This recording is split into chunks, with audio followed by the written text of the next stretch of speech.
आपने कभी अपने शब्दों से भी कॉम्प्रोमाइज़ नहीं किया, कभी ना माफ़ी मांगी ना कभी झुके? एक बेंचमार्क स्थापित करना ज़रूरी था। क्या हो गया था कि पत्रकार का मतलब एक अलग धारणा बैठाई गई थी और बेंचमार्क किसी के सामने कोई नहीं था कि अगर कोई पत्रकार हो तो कैसा हो, कोई चैनल हो तो कैसा हो। तो हमने ये कहा कि हम एक बेंचमार्क स्थापित करेंगे और 23 वर्षों में हम करीब 23 करोड़ शब्द बोले होंगे चैनल पर। हमने एक शब्द के लिए भी रिग्रेट नहीं किया, माफ़ी नहीं मांगी, शब्द वापस नहीं लिया, खेद प्रकट नहीं किया। हम ये इसलिए कर पाए क्योंकि हमने पूरे रिसर्च के साथ, पूरे आंकड़ों के साथ, फैक्ट के साथ जिस भी मुद्दे को रखा उसके साथ रखा, इसलिए वापस लेने की ज़रूरत नहीं थी। वापस लेने का दूसरा क्या भय होता है कारण, वो भी हमने नहीं होने दिया और हम बिना भय निडर होकर इन मुद्दों को सेट करते रहें। तो एक बेंचमार्क स्थापित हो गया कि ऐसा भी हो सकता है। हमने बेंचमार्क स्थापित कर दिया कि एक पत्रकार सुरेश चौहान के जैसा भी हो सकता है, जिसको ड्रामा करने की ज़रूरत नहीं कि नमस्कार मैं हूँ सुरेश चौहान के, नकली आवाज़ निकालो, नकली बात करो, क्यों ज़रूरत है? आप जैसे हो बोलो। आज पॉडकास्ट से लेके सोशल मीडिया से लेके टीवी पर जो लोग बोल रहे हैं वो अपने नेचुरल दिखा रहे हैं। हम कहते हैं हमारे भी कॉपी मत करो, हमने भी किसी की नहीं की। इसी को कहते हैं बेंचमार्क स्थापित करना। ये हमने हिंदुस्तान के मीडिया में किया। हिंदुओं के साथ खड़े रहे आप, दारा सिंह से लेके मोनू मानेसर और अकेले। बिल्कुल ऐसे कई नाम लिए जा सकते हैं जी। सबसे दुर्भाग्यपूर्ण बात क्या थी कि साधु को दिखाया जाता था भ्रष्ट, ब्राह्मण को दिखाया जाता था भ्रष्ट, राजपूत को दिखाया जाता था ठाकुर को अत्याचारी, और हमारे वैश्य व्यापारी को दिखाया जाता था मिलावटखोर, मुनाफाखोर, प्याजखोर। हमने कहा कि नहीं, अब हमको इन लोगों का साथ देना पड़ेगा और ऐसे लोग जिन लोगों को हिंदू आतंकवादी कहा जाता है उनके भी साथ खड़ा होगा। तो जब साध्वी प्रज्ञा जी को मालेगांव मोडासा बम धमाके में गिरफ्तारी हुई तो हम साथ खड़े हुए। हमने कहा कि हिंदू आतंकवादी नहीं हो सकता, ये हर आतंकवादी जो पकड़ा जाता है वो मुसलमान क्यों है, ऐसा प्रश्न स्थापित होता है। वो पूरा वाक्य ये था कि सारे मुसलमान आतंकवादी नहीं हैं, लेकिन जो भी पकड़ा जाता है वो आतंकवादी मुसलमान क्यों है। इसका उत्तर देने के लिए तब की सरकार और दिग्विजय सिंह, सुशील कुमार शिंदे और चिदम्बरम ने ऐसी थ्योरी रची, ऐसा उन पर आरोप लगा कि हिंदू भी आतंकवादी स्थापित करो तो फिर ये मुसलमानों के ऊपर नहीं आएगा, आक्रोश कम होगा। तब हमने कहा कि ये वो षड्यंत्र हिंदू आतंकवाद जो इस्लाम का काउंटर खड़ा किया गया है, सच नहीं हो सकता। हम साध्वी के साथ खड़े रहे, अंतिम दिन तक खड़े रहे। साध्वी जी जेल से छूटी तो पहले सुदर्शन में आई। हम जितने भी उनमें पूर्व सैनिक थे जिनको वर्तमान सेना के अधिकारी के, तब के सेना के 2 अधिकारियों को भी आतंकवादी स्थापित किया गया था, उनके साथ भी हम खड़े रहे। इतना ही नहीं, दारा सिंह जो आज भी जेल में बंद है, हम जिनके साथ खड़े रहे उनमें दारा सिंह एक है जो अभी भी जेल में बंद है। उनको ग्राम स्टेन्स के हत्या के आरोप में फांसी की सज़ा दी थी। हमारे अभियान का परिणाम रहा कि उनकी फांसी उम्र कैद में बदल गई। लेकिन हम कहते हैं कि ये भी उनके ऊपर अत्याचार है, उनको छोड़ना चाहिए। धर्म के लिए मरना माटना इस देश में इतिहास रहा है। हालांकि उन्होंने हत्या नहीं की है, ये उनका जो कोर्ट का जजमेंट है सुप्रीम कोर्ट का, वो पढ़ने लायक है। ऐसे हम कई नाम ले सकते हैं। वर्तमान में मोनू मानेसर लीजिए, बिट्टू बजरंगी लीजिए, मैं तो हज़ारों नाम ले सकता हूँ जिनको हम जानते नहीं थे लेकिन हमको पता चला। हिंदुओं का तो आपने साथ दिया ही, खाकी का भी मान रखा। क्योंकि इस देश में जैसे मैंने कहा ना कि इन लोगों को बदनाम किया जाता था कि जैसे ठाकुर, ब्राह्मण, बनिया, वैसे ही साधु और वैसे ही इस देश का एक रक्षा का काम करने वाले फोर्सेस है। फिर वो आर्मी वाले क्यों ना हो, वो पुलिस वाले क्यों ना हो या पैरामिलिट्री वाले क्यों ना हो। हमने क्या किया, हमने कहा कि ये खलनायक नहीं है। फिल्मों में हमेशा पुलिस लेट आती हुई दिखाते हैं, लेकिन कई पुलिस वालों ने बलिदान दिया है। हमारे सीमा के ऊपर खड़े हुए जवानों को कश्मीर आंदोलन में बलात्कारी कहा गया, दिखाया गया, हमने उसका विरोध किया।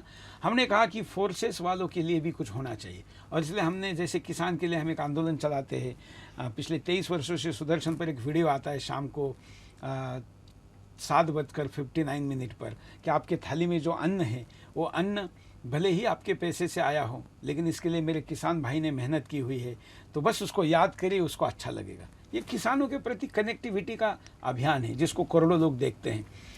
वैसे हमने एक फोर्स के लिए अभियान चलाया। रात को 9:59 पे सुदर्शन पर मेरी एक अपील आती है और मैं कहता हूँ कि आप अभी चैन की नींद सोने जा रहे हैं, आपके तकिए पर गर्दन रख के, आपके बेड पर, आप आपके पैसे से बने घर पे सो रहे हैं, लेकिन आप चैन की नींद सोए, इसके लिए सीमा पर जवान खड़ा है।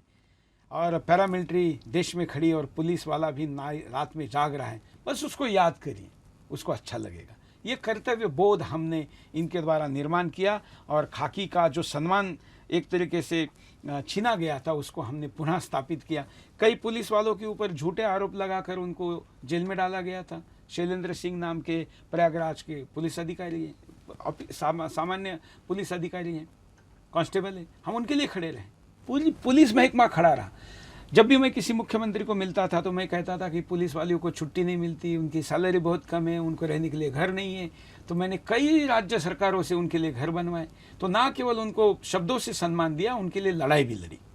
सामाजिक कार्यों में भी आपने हिस्सा लिया है, बस्तियों में जन्मदिन मनाना या कंबल वितरण करना। इसके लिए तो मैं सुदर्शन के धन्यवाद करूंगा दर्शकों का।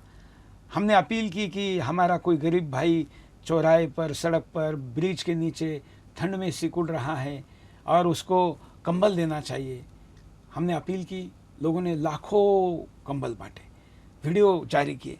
इतना ही नहीं, हमने कहा कि दिवाली पर एक लड्डू प्यार से गरीब भाई के नाम से ये वाला अभियान चलाना चाहिए। कोई दिवाली न मनाते हुए न सोए। तो लोगों ने दिए लड्डू दिए, आंदोलन चला, सामाजिक अभियान सुदर्शन ने कई चलाए और उसका परिणाम ये रहा कोरोना काल में भी कि लोगों ने बड़े पैमाने पर सेवा की। पहले वार की मैं बात करूंगी, हलाल सर्टिफिकेशन पर और कोर्ट के खिलाफ भी जाते हैं आप, तो डर नहीं लगता आपको? पहले वार पे मैं ये कहूँगा कि पहला वार हमने कई मुद्दों पर किया। जैसे हलाल सर्टिफिकेट किसी को पता नहीं था। मैं कैंटीन में गया था पार्लियामेंट के और मैंने वहाँ पर बोर्ड पे लिखा हुआ पहली बार देखा। उसके बाद मैंने उसका खोजबीन की और तब से पीछे पड़ा। हलाल इकोनॉमी कितनी ट्रिलियन की है दुनिया भर में और वो पैसा कैसे आतंकवाद के लिए उपयोग में लाया जाता है, ये सब कुछ दिखाया। उसके बाद हलाल आज मुद्दा बन गया है देश में। ऐसे हमने पहली बार कई मुद्दे किए। जैसे हलाला किसी को पता नहीं था, किसी को मुता विवाह पता नहीं था, ट्रिपल तलाक पता नहीं था, बुरखा पता नहीं था। हमने ये सारे मुस्लिम महिलाओं को टीवी चैनल पर बिठाकर उनके न्याय अधिकारों के लिए उनको अपना मंच दिया। तो जब ट्रिपल तलाक पर भारत सरकार ने बैन किया तो मैंने करीब तब के 15 वर्ष पहले उन्हीं महिलाओं को लेकर जो एपिसोड किया था, उसी पैनल को पुनः उस दिन मैंने बिठाया जिसमें शबनम खान और भी महिलाएं थी। उन सबको लेकर हमने शो किया। ऐसा हमने पहली बार करने वाले कई ट्रेंड सेट किए। हमारे पास आज एक ट्रस्ट है, सुदर्शन रिलीफ फंड। कहीं पर आपदा आती है, सरकार के पहले हम पहुंच जाते। हमने एक बता दिया कि एक चैनल भी एक सामाजिक काम कर सकता है, उसमें हमने एक फंड रखा हुआ है। पहले हम खर्च करते, फिर लोगों को मांगते। जी, अभी पंजाब में भी हमने किया, नेपाल में किया, उत्तराखंड में किया, हिमाचल में किया और भी कई जगह, चेन्नई में किया। तो ये भी किया जा सकता है। ऐसा पहली बार करने वाले कई चीज़ें हमने की। पीके फिल्म का विरोध किया, जो कि हमारे पहले ऐसा खुलकर कभी किसी ने नहीं किया था। आमिर खान ने मुझे 100 करोड़ की नोटिस भेजी, हमने लाइव में उसको फाड़ दिया और हमने कहा करो कार्रवाई, हिंदू भगवानों का अपमान होने नहीं देंगे। ऐसे पहली बार करने वाले कई चीज़ों को किया। राज्यसभा में, लोकसभा में जब बोला जाता है किसी पर और उस पर कोई नहीं बोलता है, तो जब भगवान विष्णु सीता माता के विरुद्ध एक समाजवादी पार्टी के सांसद ने बोला तो हमने उसका खुलकर विरोध किया। पार्लियामेंट में मेरे विरुद्ध इम्पीचमेंट का और एक बड़ा प्रस्ताव लाने का प्रयास किया गया। माफ़ी मांगने के लिए कहा, लेकिन हमने माफ़ी नहीं मांगी। हम लड़े रहे, टिके रहे। पार्लियामेंट के उन लोगों को पीछे हटना पड़ा। तो ऐसे कई चीज़ें हैं जो हमने पहली बार की और मैं चाहूँगा कि ये पहली बार करने वाली और भी चीज़ें हम आगे भी करते रहें। इन 23 वर्षों के संघर्ष में एक आपका प्रश्न रह गया। आपने एक प्रश्न किया था, डर नहीं लगता क्या? जी। तो मैं हमेशा कहता हूँ जो डर गया वो मर गया, और इसलिए मरना स्वीकार करेंगे लेकिन डरेंगे नहीं। सच बोला है, सच के लिए जो भी कीमत चुकानी पड़ी चुकाएंगे। और मैं हिंदू हूँ और मेरी धारणा है कि ईश्वर ने दिया हुआ मेरा एक क्षण भी कोई कम नहीं कर सकता। मैंने कब आना है और कब जाना है तय है, उन दौरान क्या करना है भी तय है। मैं अपना पुरुषार्थ करूँगा, मैं भयभीत होकर दुश्मन को और बलशाली होने नहीं दूंगा। इसलिए डर नाम का शब्द ही हमारे डिक्शनरी में नहीं है, भय नाम का शब्द ही हमारे डिक्शनरी में नहीं है। और जो पत्रकार है वो भयभीत हो ही नहीं सकता, असली पत्रकार अगर कोई है तो। इसलिए भयभीत ना थे, ना है, ना रहेंगे। हमारे पत्रकारों को भी शेरनी कहा जाता है, लड़कियों को। हमारे रिपोर्टर को शेर कहा जाता है। क्यों? क्योंकि वो निडर है। तो जैसा मैं कह रही थी, 23 वर्षों के इस संघर्ष में ऐसा कौन सा आपको सबसे बड़ा एक लेसन मिला हो? लेसन ये मिला कि अगर आप ठान ले तो आप कर सकते हैं। आपका संकल्प अगर सत्य हो तो उसका पूरा करने के लिए पूरी प्रकृति, चराचर, ईश्वर, समाज, सरकार साथ दे सकते हैं। बस आप लगे रहिए। कोई चीज़ अपने आप नहीं होती, आपको पुरुषार्थ करना पड़ता है। लेसन यही है कि हो सकता है, करिए, लगे रहिए। तो सर, इन 23 वर्षों के सुदर्शन के संघर्ष को बहुत बहुत बधाई आपको और आपके पूरी टीम को। बिल्कुल। मैंने आपको इसीलिए चुना इस इंटरव्यू के लिए कि हमारे सबसे यंग टीम के साथ हम आज का पॉडकास्ट करेंगे। ये हमने इसलिए भी क्योंकि लोगों को पता चले कि हम 23 वर्षों के हमारी यात्रा में हमारे साथ सभी आयु वर्ग के लोग हैं। हमारे इस 23 साल में अब हम 23 वर्षों बाद 23 डिजिटल चैनल चालू करके लोगों के सामने प्रतिदिन करोड़ों व्यूज़ ला रहे हैं।